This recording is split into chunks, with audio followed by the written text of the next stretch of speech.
Tomorrow, the war in Iran will hit the 6-month mark. And just to give you an idea of the unclear outlook going forward, I want you to look at these two headlines. On one hand, Trump posted a meme declaring mission accomplished. But he also told Al Jazeera he's not in a hurry for Iran to return to talks to end the war. He is also back to using the familiar line about the Strait of Hormuz. Watch this. It's sort of open right now. You know, we have a thing called the blockade headed up by the U.S. Navy, and we control it. Well, it's open now. We're taking a lot of it's open now. We let people in that we want to let in, and those people come in, and they've been coming in and they're going out. So it's actually open now. The strait is open, and the oil prices are coming down, and they will continue to come down. Right now, the strait is open. A lot of boats are coming through. People aren't reporting that, and that may slow down a little bit at some point. But right now, a lot of boats are coming through. The strait, it's functioning. It's a functioning strait. Yes, every once in a while there'll be a drone or a rocket or something shot, but it is a very functioning strait. A lot of oil is pouring out.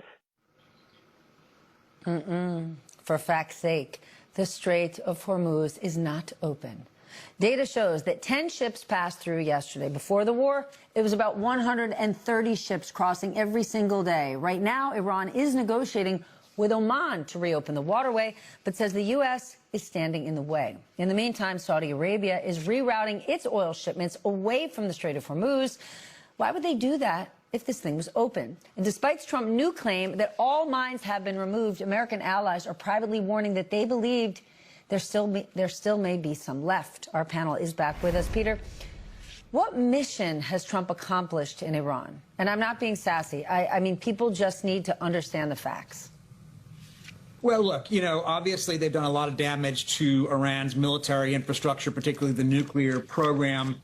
You could certainly assume that it's been set back, but it hasn't been destroyed completely, and it hasn't been enough to convince Iran to abandon the nuclear program. And that's the real goal here. The goal is not simply, as he has stated it, to delay the inevitable or to delay what he hopes won't be inevitable. It's to convince Iran to change its calculation. And so far, Iran hasn't changed its calculation. It's not willing to give up its nuclear program, and it has actually caused great damage to the world economy by squeezing the Strait of Hormuz. So today, 6 months almost to the day after the beginning of the war, what we've seen is actually more pain for a lot of places in the world, a lot of pain for Iranians, but not a lot accomplished, at least according to the goals that the president initially set. Kevin, there are some lawmakers who say finish the job, but have yet to articulate how that gets done. For the most part, how are those on the Hill feeling about this thing 6 months in?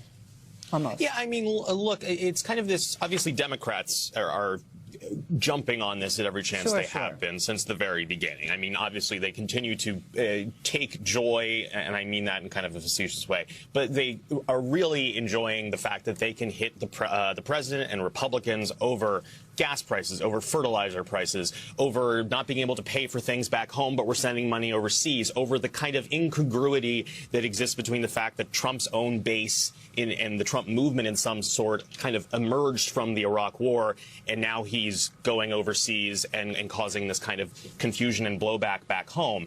Republicans have been trying to navigate this in some sort of way by both being deferential to the president and continuing to argue that this is all about national security. But at the same time, there is an awareness, they don't necessarily want to articulate it, but there is an awareness, obviously, that the gas prices are higher, and that is a problem for them as they head into these last couple of weeks. They obviously would like this to wrap up, many of them, but at the same time, even if it were to today, the implications for the elections are largely, it seems, just slowly being kind of built in right now because prices would not immediately snap back. Okay, but I don't even understand, Dave, the president lying about the Strait of Hormuz being open, right? Because reporters are going to fact check him and call him out on it. And actual voters, the American people, have to go get gas every day, and they know the prices aren't going down. Again, it's this communication between the president and his base, and I might be reductive in this. But Dave, hold on a minute. Hold on. Yeah. His base drive cars. Yes. And that is who he's communicating to, that don't worry, it's going to turn the corner. And if you talk to Republican voters, there is a almost messianic trust in the ability of Donald Trump to get us out of this jam. That is who he is talking to. He is not talking to the independent, and frankly, we were talking about some of the races in play, not talking to the independent who took a chance on him in 2024. He's talking to the hardcore Trump voter that they're trying to turn out again around the country, get 90% of them to turn out, and they'll be convinced. So you're right. It doesn't make a lot of sense. But the premise to the voter who trusts Trump is that things are going to get better, and you have Trump derangement syndrome if you don't think they're going to get better. You're a panican. I guess a word they don't use quite as much anymore. That is who he's talking to. So I'm not defending the dishonesty here. I'm saying the dishonesty is for a particular audience of Republicans who say, that's right, I trust him. If the gas prices are up, they're going to go down eventually. And that is a grace that Joe Biden didn't have and Barack Obama didn't have. It's a grace that he and his voters have. Now, there's more to the country than his voters, but that's not what he's focused on. Okay, I guess I would just like someone to define for me what eventually means, because, again, we're almost 6 months in. Peter, one more topic. I want to ask you about CIA Director John Ratcliffe, his trip to Russia. Two people familiar with the matter tell Politico that he was there both to warn Russia against attacking NATO allies and to press them to reduce their economic and military support for Iran. What do you make of this trip? Yeah, it's a fascinating trip. Of course, we haven't seen a CIA director go to Moscow since before the full-scale invasion of Ukraine in 2022. Bill Burns went at the end of 2021 to warn Putin away from invading. We see how well that worked. So we don't know that this warning is going to be any more effective. But it does bring to the fore something I think that hasn't gotten a lot of attention. A lot of people know that Russia has been supporting Iran. A lot of people don't really realize how much Russia has been testing NATO and the European allies over the last few weeks and months with a sort of subterranean campaign of sabotage and you know, drone incursions and so on and so forth. If you're in Europe right now, Russia poses a pretty scary possible threat, and there are intelligence agencies out there who think that Russia might push it even further. So we don't know exactly what John Ratcliffe told the Russians. It's possible that the United States has intelligence that he was taking to them to say, listen, we know you're thinking about this or that. Remember, he was in the Biden administration that Russia was caught trying to set up these package bombs in airlines that would have destroyed airplanes. American lives would have been lost. I mean, so they have been on the edge of some pretty drastic actions against the European allies and even possibly against the United States. Peter, is it also that they think they have more of an edge or a better relationship with Russia? Trump's boxed in as it relates to the war in Iran. But if he can get something to move, if he can get Russia closer to ending this war with Ukraine, if that could then cause oil prices to go down, is that the one place he thinks he can do something because he's so backed into a corner with Iran? Well, I don't know that he can do something. I mean, the problem is that Vladimir Putin doesn't seem to want a deal. The Ukrainians feel like they have a good deal of momentum. They're not interested in making the kind of concessions that Putin would demand and Trump would accept. But I think you're right. If they were able to, and the Ukraine war tomorrow would have an impact on the energy markets, absolutely. I think it's more about whether or not they're looking for a fresh face to send to Moscow, because Steve Witkoff hasn't been able to broker this deal that Trump wanted. And I think that there's been some reporting by foreign policy experts that the Russians have been frustrated with Witkoff, don't necessarily think that he's been a reliable conveyor of their positions, and that they wanted somebody who can be more understanding of the specifics that they're talking about, and that might be a CIA director. All right, then. Gentlemen, thank you for joining me this morning. Coming up, Canada. Standing its ground as Trump reignites his trade war. The warning from the former Deputy Prime Minister of Canada on the fraying relationship between our two great nations, and the new concern that this clash could spill into our midterms. But first, right after the break, not many people, I'm going to say almost no one, would consider a billion-dollar company small, but guess who is? The Trump White House. They say yes, while they are trying to stretch the definition, and it could hurt the very thing that the Small Business Administration was created to help. You're going to want to hear this story. More Money, Power, Politics next. Let's get down to business. I really need you to hear this story, because the White House wants to allow companies that are worth $1 billion to qualify for federal contracts and loans that are specifically dedicated for American small businesses. The Small Business Administration, the SBA, that was created for this very reason, says the changes would, quote, reward growth and strengthen domestic production, arguing this is needed for national security. They love that argument. But small business owners are saying this would change the playing field and make it even harder for them to compete for government assistance. Joining me now, Brian Schwartz. We have not seen him in a while. I'm glad he's back. White House economic policy reporter for the Wall Street Journal and veteran Washington correspondent. My friend John Harwood. He's a distinguished fellow at Duke University and a columnist for Zateo on Substack. Brian, what do you, I mean, to me, this is like why the SBA was created, okay? And it's hard enough for small businesses to compete in the current landscape. And now this, $1 billion company can dip into this? Well, that's right, Stephanie. I mean, it could be problematic for small businesses, and one of the reasons is because per the article you just cited, 75% thereabouts of the businesses that would qualify for this $1 billion type program to get government contracts already are involved with government contracts in and of themselves. So if you look at it like that, this is clearly going to box out, if they go ahead with this Trump administration, small businesses from gaining government contracts, because these very same businesses already have a foothold above those small businesses at the moment. So that's really the complexity here. And it's actually, when you break it down like that, it's pretty straightforward. Small businesses will likely get boxed out of this process, and companies that are worth, what, upwards of $1 billion, if not more, will have a leg up if the Trump administration goes ahead with this, clearly. You're kinder than me. It's not they will likely. They are going to get screwed with a capital S. John, what do you think? Look, I think we can't, Stephanie, remove this from the context of the administration's broader push against, say, DEI, because a lot of these small businesses may be minority-owned businesses, may be women-owned businesses. Donald Trump does not care about those businesses. What Donald Trump cares about is people like him who have a ton of money. Maybe they commit a little fraud. He may pardon them, especially if he gets paid. Donald Trump cares about himself and people like himself, because that's self-affirming for him. So I think you can't divorce that from the context of the broader administration agenda. John, I don't think that these businesses are DEI. What these small businesses are guys that don't have enough money to come to the White House and offer the president a plane, a train, or an automobile. They can't give $10 million donations to the ballroom or to Trump's super PAC. They can't buy huge lots of Trump meme coins. I think that's the disadvantage, not necessarily that they're DEI. He likes super rich people who can grease him. We're saying the same thing. I mean, a lot of the people who benefit from small business programs are people who have not made it. And if you look, sort of proportionately who's made it and who hasn't, women are trying to come up, minority business owners are trying to come up. The administration has specifically taken aim at some of those programs set aside for small businesses. But yes, it's all part of the same fabric of a president who cares about people at the top and people with money, and he doesn't really care about anybody else. If you run a small business, chances are you can't afford to pay $5 million for a one-on-one meeting at Mar-a-Lago. Okay, let's talk about Meta.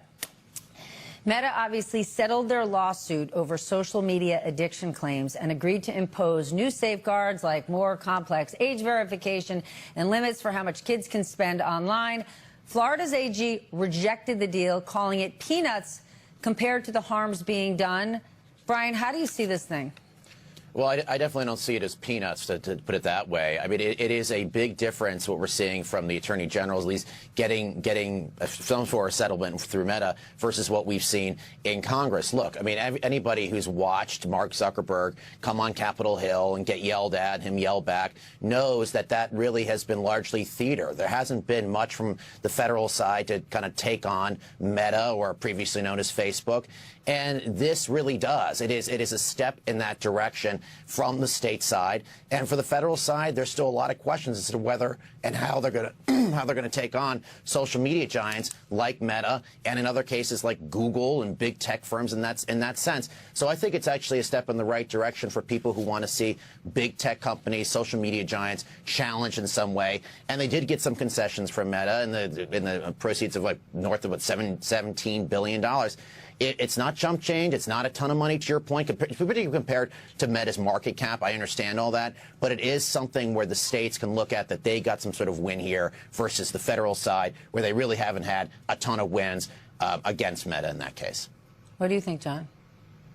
I think Brian's exactly right. A step is better than no step. It's hard for Congress to act right now. It's pretty paralyzed on almost every topic other than tax cuts and things that the president lumped into his big, beautiful bill last year. And so you take the legal process as one avenue of trying to get some progress against a problem that I think everybody agrees. Everybody with children or grandchildren or could see what's happening with young people in the society recognizes that we have a problem with young people in social media. And all praise to anybody who can get something done about it. All right, we got a quick viewer question. Last one. Andy from New Jersey asks, last week, Treasury Secretary Scott Bessent said the U.S. could grow our way out of our $40 trillion debt burden. Is that even possible? How fast would the economy need to grow and for how long? Well, we know Stan Druckenmiller says it's not possible. Brian, what's your take? I mean, it's going to be extremely difficult to get out of the debt burden. We're at what now? $40 trillion, I think it was last announced to be. You listen, it's going to be a very tall order for the Treasury Secretary or anyone else in this administration, or you can make the case the next administration, to dig us out of this debt. I understand what Stanley Druckenmiller penned through AI and our Wall Street Journal editorial page. Why is it, hold on a second. Why is it an issue that he penned it through AI? I don't actually think it is. This is a big deal. I don't actually think it is an issue. His own thoughts, his own history. What is he guilty of? Plagiarizing himself?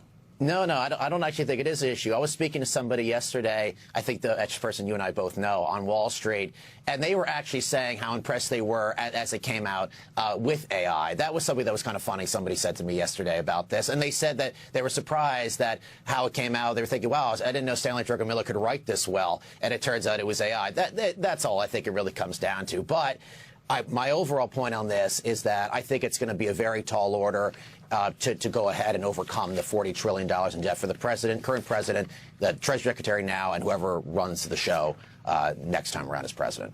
Isn't Stan Druckenmiller's middle name Claude? Very funny. I'm not sure that it is, but that would be great. And we don't know maybe exactly what he used. But listen, seems like AI worked better than a speechwriter. And as he said, he started college as an English major. He switched to economics. Clearly, that was a good move for him. Gentlemen, thank you so much. When we return, my next guest, she helped negotiate the U.S.-Mexico-Canada trade agreement, USMCA, during Trump's first term. She's got a warning to Americans about waging a trade war with our neighbors to the north. Former Deputy Prime Minister of Canada joins us next. So the U.S.-Canada trade war does not seem to be headed toward a truce anytime soon. The Wall Street Journal now reporting both countries are bracing for a prolonged dispute that could last until after the midterm elections. Trade talks broke down over the weekend. The Canadians say the White House kept adding last-minute changes to the proposed deal, but Trump administration officials say the problem is Canada. They are one of the worst countries in the world to deal with. They have taken advantage of the United States for many decades, actually. Your country screws us. You're the problem. Look in the mirror at your tariff codes. You are the problem. What we've said to Canada is stop it. Stop taking advantage of America. It's over. After a year of that retaliation, we've said enough. They came in and they wanted more, and we weren't prepared to do that. Our next guest has been warning about the fraying relationship between the two countries, writing in the New York Times that Canada will have to decide whether it wants to be a U.S. partner or live under its control. Joining us now, Chrystia Freeland. She's the former Deputy Prime Minister of Canada and Finance Minister. She's the author of the upcoming memoir, Unreliable Boyfriend. Thank you so much for being here.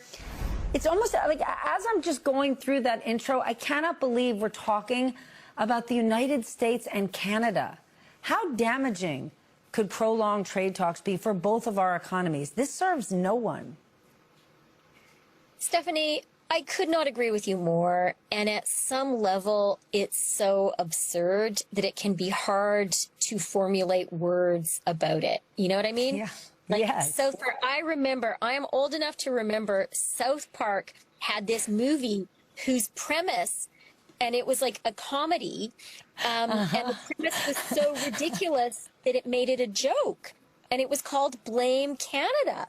And the premise was that sort of a pathetic U.S. government, to distract from domestic problems, was blaming Canada and actually ended up going to war. And what made it funny was it was absurd, because there would never be a conflict between the U.S. and Canada. But now there is. I am so worried about this, Stephanie. I am worried about it, of course, because it is going to hurt both of our economies. It is going to hurt Americans who are not feeling great about affordability. You know, tariffs are a tax. It's going to make things more expensive for Americans. But I'm also worried about this because I'm really concerned that it fundamentally changes how the world works. And I fear that we are at a moment when countries like Canada that have treasured their relationship with the United States are going to start seeing the U.S. not as an ally and as a partner, but as a hostile, dangerous force in the world. I think that's bad for America. I think it's bad for all of us. You call this trade war self-mutilating. Can you just break down what would become more expensive? Because it's not like a huge number, but really it's this move that maybe no longer will we be partners that's so long-term damaging. Yeah, that's exactly it. And look, I've been listening to your show, waiting to come on, and you talked about energy and gas prices. Well, one of the things that is so absurd about this trade war is in imposing tariffs on Canada, this is even without the Canadian retaliation, the U.S. is effectively making energy more expensive. One of the areas that the U.S. has imposed tariffs on, and this is your own choice, is 50% tariffs on Canadian aluminum. Mm-hmm. Now, aluminum is basically electricity in solid form. And so you are choosing to impose tariffs on the equivalent of 6 Hoover dams, on the equivalent of 466 data centers. And the last time I checked, AI was just so energy hungry. Americans were concerned about power prices, and you are voluntarily choosing to make them higher. That, to me, is just nuts. Then give me the Canadian side, right? You were at the negotiating table for USMCA. You know Prime Minister Carney. You served in his cabinet at one point. What is your take on how he and his team are handling this? Well, first of all, I want to correct one thing that came across in those clips that you played from the administration. This notion that Canada is hard to get along with. I think a regular American person will say, wow, that's kind of weird. I find the Canadians to be quite nice. But I can also give you a data point, which is Canada is the only G7 country that has a trade deal with every other G7 country. So the rest of the world finds it pretty easy to do trade deals with us, and they want to do it.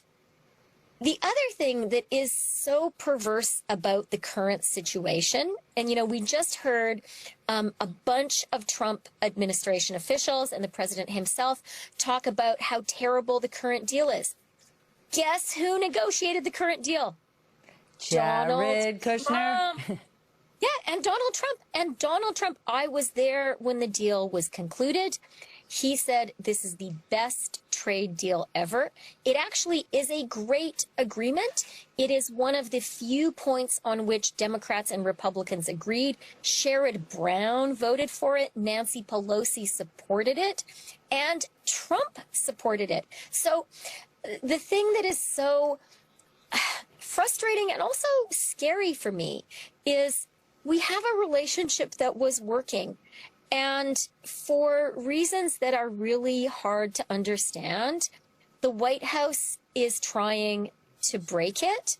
From the Canadian perspective, it looks like a pure issue of dominance, a pure desire to make us your vassal. And, you know, Trump talks about Canada being the 51st state.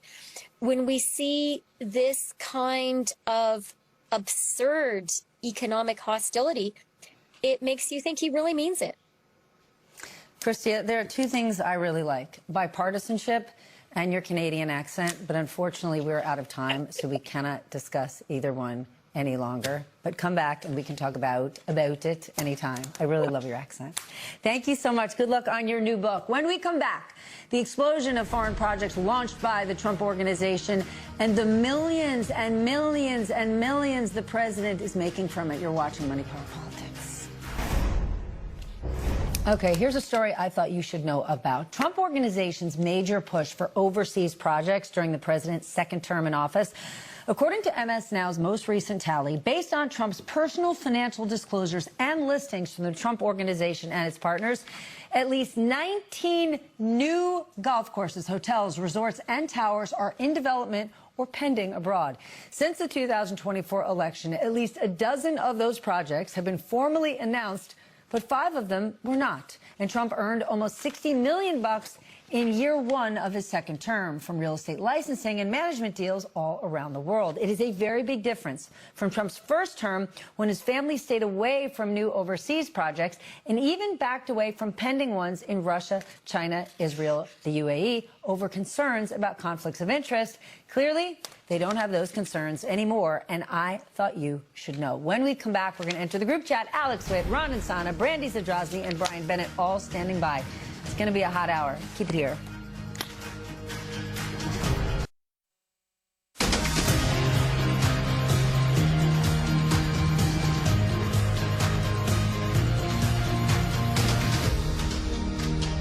Good morning. It is 10 a.m. on the East Coast, 7 a.m. out west. I am Stephanie Ruhle. Welcome back to the second hour of Money, Power, Politics. It is time for the group chat, and there are just 2 months left to campaign before Election Day, and Republicans are calling on President Trump to do more to boost candidates running in battleground districts after he helped GOP Senate candidate Darlene Graham win the nomination in South Carolina earlier this week. But Trump is still largely focused on one thing: limiting the use of mail-in ballots. On Wednesday, a judge removed a major obstacle to his executive order, even as states filed new challenges. Local election officials are sounding the alarm that all of the legal wrangling will cause confusion as the first mail-in ballots begin to go out next week. Let's enter the group chat. Tony Paletzky joins us, investigative reporter for the Austin Statesman and KVUE. Alex Witt, host of Alex Witt's Reports here on MS Now, is here. Ron Insana, MS Now business analyst and publisher of The Message of the Markets on Substack. Brian Bennett, our newest colleague. I am thrilled he is here. MS Now's national security director, overseeing national security reporting at the White House and across the Trump administration. And my friend Brandy Zadrozny, senior reporter for MS Now. It's taken me 5 years to pronounce her name, which is why we book her all the time. Tony, take us to Texas. What do officials and lawmakers there say about his push to limit mail-in voting, especially considering the move will largely impact Republican voters?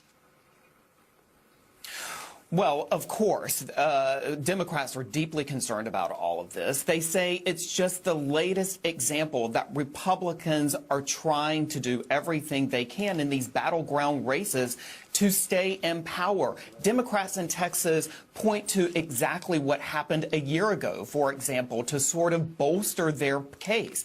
And that is when, of course, those Texas lawmakers redrew the congressional district maps. They point to this as an example of Republicans doing everything they can to make sure that the scales are tipped in their favor. And is this going to help Republicans there? Obviously, redrawing the maps did, but mail-in voting, I don't know. There's a lot of old people, there's a lot of rural voters who do vote by mail, and they vote Republican. They absolutely do. But it also speaks to this real roiling that's happening on the ground in Texas in terms of the predictability. And that is, of course, of deep concern and of growing concern among Republicans. And that's why they are so, for example, eager for President Trump, to land in Texas this evening to host a fundraiser for Ken Paxton and to try to rally those Republican voters so that they do, in fact, go to the polls and support Ken Paxton. Alex, let's talk about, it's not just this executive order creating confusion. Now you've got election officials that are facing threats from the administration. They're saying that they could withhold federal funding if non-citizens vote. We know that they're now saying that some of these election officials could face punishment if this happens. These are just people doing their jobs. Like what intimidation? Come on, that's what it's intimidation. It's hoping that people will fold and not follow their conscience or the law, right? Or try to take a step back. I think that's what a lot of that is. Because the fact is, you're going to have Donald Trump, who now is going to be putting in a lot of money, so he says, of this MAGA PAC that he has, right? I'm curious what those ads are going to consist of. They're going to consist of a lot of information that supports him. I mean, how often have we seen him go out and he talks about himself every time he's on the stump, trying to talk about somebody else, he never gets around to it. It's always about him. So you couple that with the intimidation factor, and I think it is going to be a big old backfire. I just think you've got too many people, too many states attorney generals, too many secretaries of state who are pushing back. In the courts, don't forget, Steph, they win. When you push back in the courts, you win. And by the way, it's not just the state's attorney generals. The American voters are watching this. Brandy, there's a new report that says Trump's efforts to undermine elections are having very little impact on what people believe. But you know more about misinformation and disinformation than anyone I know. What's the long-term impact? Because he's hammering this day in and day out. I think people have a limited appetite for the continued BS that he serves them. There is a moment where it's a rallying cry, like January 6th, right? It will bring your most ardent supporters out, and they will believe you probably forever. Most regular folk, that's the fringes that I live in. And even those folks are like now the America First folks who are very annoyed with, the way the war that Trump in Iran? is. Yes, exactly. Literally. Not happy about the Epstein Not files? happy. And they're like, we don't want to talk about your stolen election anymore. We are very tired. Also, we see you rounding up every immigrant you can find on the streets of every city in America. Are we really to believe that this secret cabal of immigrants are coming out to vote against or steal some sort of election? It's stupid, right? And these people are extreme, but they're not stupid all the time, and definitely not for 4 years on. People are really sort of tired of this continued narrative. I don't think it's landing. What's your take on Trump's push to limit mail-in voting? I mean, this is a play. This is a play to undermine trust in the election result. He did it in 2020. I covered the Trump campaign in 2020, and we were writing stories then because he was out there saying mail-in ballots shouldn't be trusted, and when there's no evidence to hold that up. And also at that time in 2020, there were Republicans in the states trying to help Trump get elected who were saying, don't do this because a lot of Republicans vote by mail-in ballot and it's an advantage for us.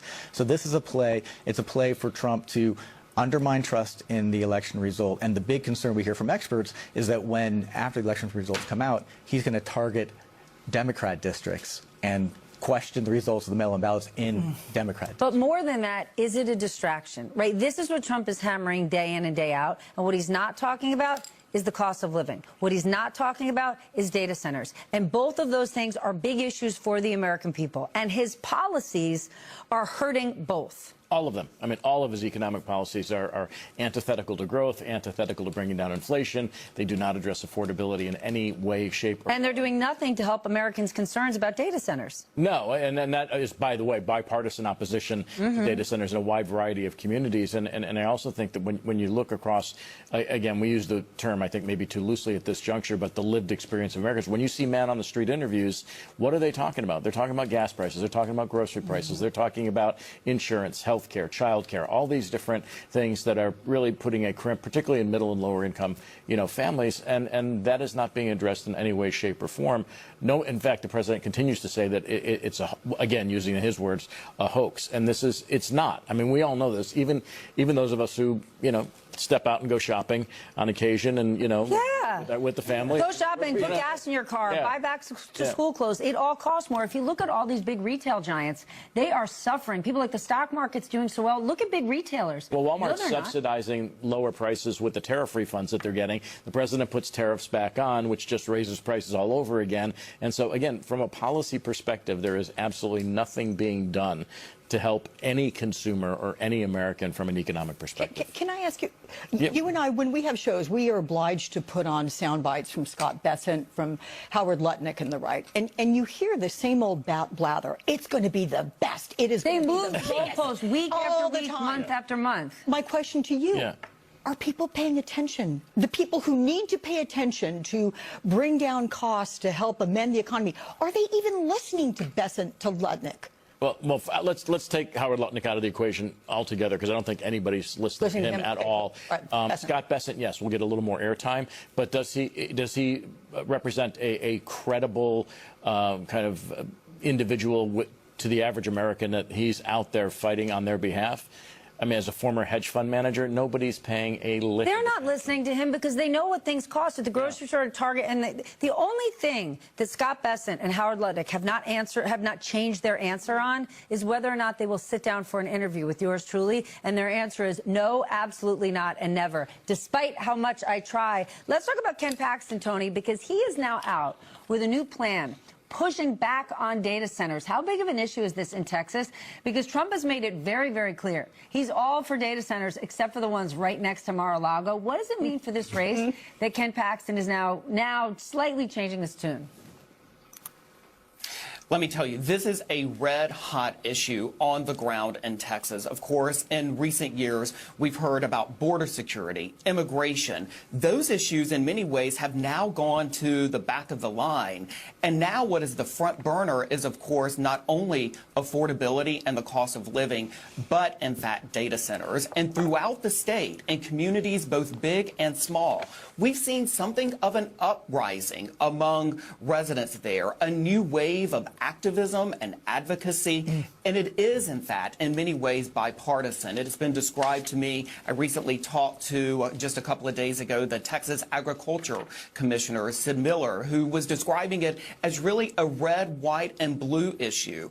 And so what voters are saying is that some of them, hardcore Republicans, historical voting Republicans, are actually saying that this is their single issue that they will be voting on in November, and they are very upset that they do not believe that Republicans have done enough to not only protect their land, their property rights, to take steps to cut down on noise, pollution, and lights, things that have really impacted their quality of life.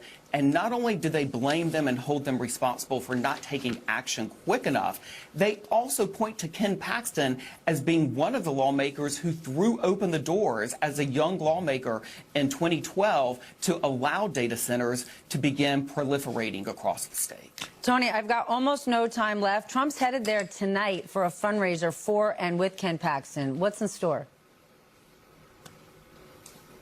It's really a pivotal moment, and Republicans are hoping that President Trump can deliver a spark plug to Ken Paxton's campaign. They point to James Tallarico's race, and they say, listen, he is winning in the enthusiasm race. And so they are hoping that President Trump can not only add a new level of energy, but also elicit fundraising dollars into Ken Paxton's badly needed campaign coffers. Well, let's be clear. Trump's got a $400 million war chest in his super PAC. He can release it anytime he wants. Tony, thank you for joining us. The rest of the group chat is staying for the hour. And a reminder, feel like watching this show? How about joining us? Money, Power, Politics, coming to you live. Our first live audience broadcast slated for Thursday, September 17th. It's going to be at CNBC World Headquarters in Englewood Cliffs, New Jersey. Join us. Scan the QR code on your screen. Sign up for a chance to get a ticket. I hope you will be there. Don't go anywhere. Next, new backlash and concerns about mental health in the military after a sailor jumped off the USS Lincoln, and now he is facing disciplinary action by the Navy. The MS Now reporter behind that joins us right after this. Back in 90 seconds. This story matters. Now to an MS Now exclusive on the USS Abraham Lincoln, a sailor who jumped from the aircraft carrier this month in what his wife describes as a suicide attempt is now facing disciplinary action from the Navy. Earlier this month, MS Now reported on the worsening conditions aboard the Lincoln after its deployment was extended to 9 months because of the war in Iran. With us for more, MS Now's Priya Sridhar. Priya, tell us more about your reporting. It's a normal response for the Navy, but isn't there a caveat that he's suffering from mental health issues? Yeah, I think that's a great point, Steph. As you mentioned, this 19-year-old sailor jumped off the USS Abraham Lincoln on August 3rd, and he's now facing disciplinary charges. He's essentially being accused of violating 2 different articles of the Uniform Code of Military Justice, one for what's called malingering, which is essentially when a service member fakes an injury or illness to attempt avoiding work, duty, or service, and the other article is for allegedly leaving his work duty station without the proper authority. So now he's facing this non-judicial punishment process, which could cut his pay in half. Now, this young man actually had a baby back in February when he was on this deployment. He also has a 3.5-year-old son. His wife has told me that he joined the military to provide a better life for his family and some financial stability. And when he first jumped off the ship, she said that she frankly wasn't surprised that he did, because he had been texting her since about the middle of his deployment, expressing to her that he was exhausted and depressed. And she told me that he had gone to his chain of command and the ship's medical team repeatedly. And when he did jump off the ship, she didn't discover that that even happened from the Navy itself. She found out about it from one of his squadron mates. She reached out to the Navy, and it took them 5 days until they finally said something to her. He was then medically evacuated from the ship, taken back to San Diego. He got back to San Diego exactly 2 weeks ago, spent 5 days in the hospital where, according to her, they were mostly monitoring his physical health and checking his vitals. And he didn't have his first mental health therapy appointment until yesterday. So I think all of this is raising a lot of concerns about how the military handles these mental health crises, especially, Steph, given the fact that I've talked to so many family members of service members on the USS Lincoln who have expressed to me that they're extremely concerned about their loved ones' mental health, given the fact that this deployment has gotten repeatedly extended and they're facing so many difficult conditions, including food and supply shortages. Priya, thank you. Randy, what do you think about this? I mean, I don't know that much about the military and the rules, and it seems like there's always been sort of, you know, it's a rule-based job, right? But I can't help but think about Hegseth specifically and his machoism, you know, in this role, and how he has basically said that anyone who is different from the ideal of this, like, very male, strong, straight, you know, just this figure is not worth it, does not belong. And so I can only imagine that Priya's excellent reporting, she's owned this story. Probably, I can't imagine Hegseth would feel anything but like, great, get him out, slap him with it. There's no compassion there. And I just think it fits in very well with Hegseth's Department of War. But Hegseth, I mean, he's trying to make an example of this then. How many people are going to jump off of an aircraft carrier in the middle of an ocean? There's not like there's an island or some, you know, dinghy boat that you can hang on to. I mean, this was clearly a suicide attempt, or at least a just profound cry for help. And he pays no attention to this. He's like, let's throw the book at him. Well, I think because he's got this warrior mentality. Point, right? Ryan, let's talk about why the USS Lincoln is still out there. It's this war. We're now approaching 6 months. The president, while he's saying mission accomplished, while he's claiming the Strait of Hormuz is open, which it is not, he's also saying he is in no hurry to restart talks with this country. Are we just trapped in this situation right now? Well, this is an example of how President Trump sent the Navy to war without a plan. And the goals that he set out for have not been accomplished. The Lincoln, which was supporting strikes against Iran, but also protecting U.S. bases in the region and allies in the region, was out there and extended because the Navy hadn't had the time to prepare for this scale